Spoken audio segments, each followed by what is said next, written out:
The episode begins with Rick working in his garage when Doof walks in from the kitchen. He's made himself a sandwich. You know, I've never really been a big bologna fan. I'm more of a ham man. He laughs. Maybe turkey if I'm really in the mood for it. I mean, I know you can eat it after Thanksgiving, but it really takes away the special feeling, you know, whenever you eat it with your family and friends on that day. He waves a sandwich around, getting mayo everywhere. Rick wipes mayo off his face. Would you quit waving the thing around, Doof? You're getting mayo on me and my equipment. Rick goes back to work, Doof leaning on his shoulder. Say, what are you working on? Is that the Nata? You know, you should really make it a Nata. It's a really fun weapon to make stuff, you know? You can do anything you want in it and it'll shoot. That's why it's called a Nata, because you can add anything before it and it will be out of place. Doof goes on, his words slowly beginning to fade as it closes in on Rick's face, visibly annoyed. It then cuts to a montage of Rick sitting in the middle of the scene, while Doof walks behind him, ranting, unheard, while the song Mr. Blue Sky plays. The background changes from the garage to the kitchen to different locations, Rick's face becoming more annoyed. It then fades to Rick sitting on the couch, watching interdimensional cable. And Morty walks into frame. Hey there, is there someone in your life that's really super annoying and you want someone to take care of them? Or take them out like some dark web creepypasta or story? Or maybe just send them somewhere for a few hours to, get them out of your hair? Or, call Mr. Snatchy. It cuts to an alien similar to Mr. Poopy Butthole. That's right. All you have to do is pick up that phone and call this number, and we'll be there to take him out like some dark web thing, or, just take him somewhere away from you, so you can get back to whatever it was you were doing in peace or something. Rick looks on with curiosity. It goes back to Mr. Snatchy and the Morty. Satisfaction guaranteed, and my name isn't Snatchy Grab Kidnappy, but you can just call me Mr. Snappy. Boopity doopity doo! And remember, Mr. Snatchy and Morty start singing a little jingle. If you want someone gone who's bugging you, call Mr. Snatchy and they'll do it for you. It cuts back to Rick. Father is sitting next to him holding a drink. He may give off some creepypasta vibes, but that is one catchy jingle. Rick jumps, surprised Father was there. Damn, Father, how the hell did you show up? I just sat down as the commercial was ending. Rick looked at the number on the screen. Mr. Snatchy was ranting about how they have the option not to kill them, and we should know that connections to him and a series of grisly kidnappings and murders are completely coincidental. A smile slowly appears on Rick's face before it pans over to Father. So, what are we watching? It cuts to the next day. Rick is in his garage working on something, smiling. He hears the door open. That must be Doof. Just then, Crocker walks in and looking around. Hey Rick, have you seen Doof around? He usually gets breakfast at our favorite diner. He wasn't there. Rick then smiled, realizing his plan worked. Oh, I'm sure he'll be fine. In fact, he'll show up in a few hours. Don't worry, Crocker. Crocker still seemed concerned, but smiles anyways. Okay, if you say so. I trust you, Rick. You know it's best to never lie to your friends. Rick looked guilty for a second before brushing it off. I don't know about that, Crocker. I mean, I thought we'd call a good person, he said, showing Crocker to the garage door as it's slowly opening. Well, I know you would never do anything bad, like cause someone to vanish in some dark web-like thing. Well, bye. Crocker left as Rick looked still confused.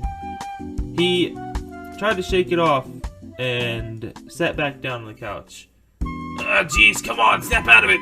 I told him to send Doof to some spa for a few hours. A free trip to Super Science for a day. Doof had to have fallen for that crap.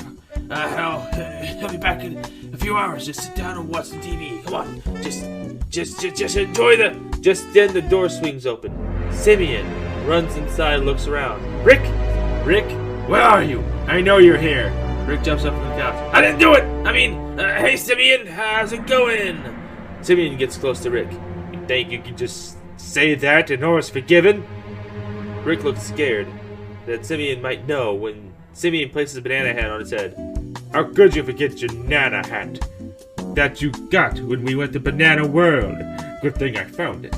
Aren't you glad to have a friend like me who won't do anything terrible, like call some kidnappers and something like that? He laughs as the guilt begins to grow in Rick. Rick tries to get Doof out of his head. Everywhere he goes, all he sees is random objects transforming into Doof, being tortured or injured in increasingly more grotesque ways. The last one wheezing out, Rick, why did you do this to me? Wait, let me do that again. That sounded too guilty. Rick grabbed his head and screamed, running out of a store full of Ricks. One of the Mortys watching looks at his Rick. Oh, jeez. Mondays, am I right? The Rick looks offended. What the hell are you even talking about? It's Saturday. And besides, you don't know what that Rick's going through, so shut it, dum-dum. The other Ricks join in, yelling at the Morty. It cuts the Rick, pacing back and forth, in his garage, on the verge of a total conniption. Okay. He's fine. He's at a spa. He's getting a facial, a mud bath, a fucking full body massage. Rick, he isn't dead, okay? He's not being tortured in some deep red room bullshit. So calm down, calm your fucking tits, and just chill out. This then, Yumi walks in, and Father. Hey Rick, is everything okay, fella? He looks concerned. Yumi's behind Father. She tries to go to Rick, but Father stops him. Hold on a second. Father says, not taking his eyes off Rick. Is something wrong, Rick? You seem very upset about something. Rick gets himself together for the most part. Yeah, I'm just, I forgot my, He sees his banana hat. I forgot this banana hat. It means a lot to me. Rick looks at him. Oh, I was just checking. I honestly forgot where mine was, but potato, I guess. He laughs. Simeon looks at Father from the doorway, mad, before walking away. Rick sits down when he hears Father in the kitchen arguing with Simeon. Something about a banana hat, and how could Father of all people forget it when the whole trip was his idea. As Yumi was talking to him about having to separate them, Father sees something. Oh, wait a minute. What is this? Rick! Father storms in, holding a receipt. I hope you have a good explanation for this. Holds a receipt in front of him. Rick can't take the kid anymore. Jeez, I'm sorry. I didn't mean for this thing to happen. I just wanted Doof out of my hair for like a few hours, and now I can't stop seeing his face everywhere. It's all my fault. He's gone. Oh, shit. Rick falls to his knees. He looks at the receipt. It's from Shoney's. It's quiet for a few seconds before Father breaks the silence. You what? He erupts, a fireball surrounding him. I was gonna talk about how you went to Shoney's and not take me with you, and you say you had one of our squad mates kidnapped? He pulls Rick up. Rick is ashamed. Okay, this isn't helping. We need to move fast and find Doof. Thankfully, I have tracking beacon so he can follow. If we hurry, we might be able to find him, so we don't be lost like your banana hat! Simeon yells. As Father and Simeon argue, they drive off in the van, taking off to the sky, before portaling into space. They follow a tracker to an old warehouse. They crashed in and started blasting. After the smoke cleared, a group of alien mobsters were hiding behind a table. What the hell are you doing? Yeah, can't we play a game of space poker with some creepy warehouse without people thinking we're up to some dark web mischief? The other aliens joined in. What is the meaning of this? Tim, that means... They look at Simeon. What? Oh, sorry. I didn't put names on the trackers so we know who we're tracking. So we don't run into some wrong member by mistake. I assumed if someone was kidnapped, we'd have everyone with us, prepared on Harley or on a mission of their own. Zim walks to them. Kidnapped? Who is kidnapped? They fill Zim in on their way to get Harley and Peridot. The squad looks everywhere for Doof, not being able to find his tracker. They stop at a random hotel and stay the night, trying to think of where he could be. Rick is at a pool, lying on a beach chair, sad. Yumi stands in front of him. Grandpa Rick, I can't fucking believe you're here. I'm not thinking of a way to save Doof. You don't think I know that? I'm a complete wreck. All I can think of is how it's my fault he's out there getting God knows what, and we're no closer to getting him back. Just then, the person beside Rick turns to them, a towel over their face. Excuse me, could you please keep it down? I'm trying to relax. It's difficult with two people arguing. By the way, you guys sound like people I know. Rick looks at the person. Oh, I'm sorry, I'm just upset. I actually had my good friend kidnapped.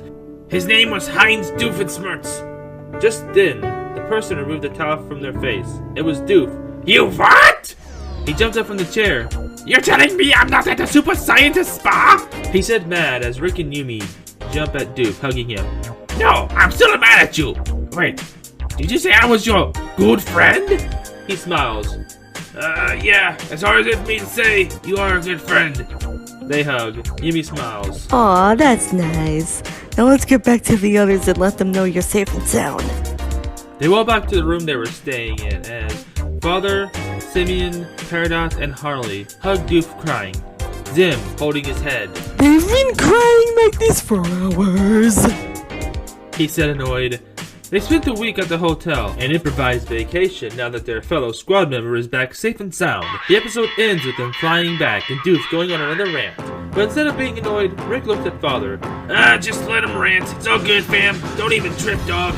He says, flying as everyone starts to look annoyed.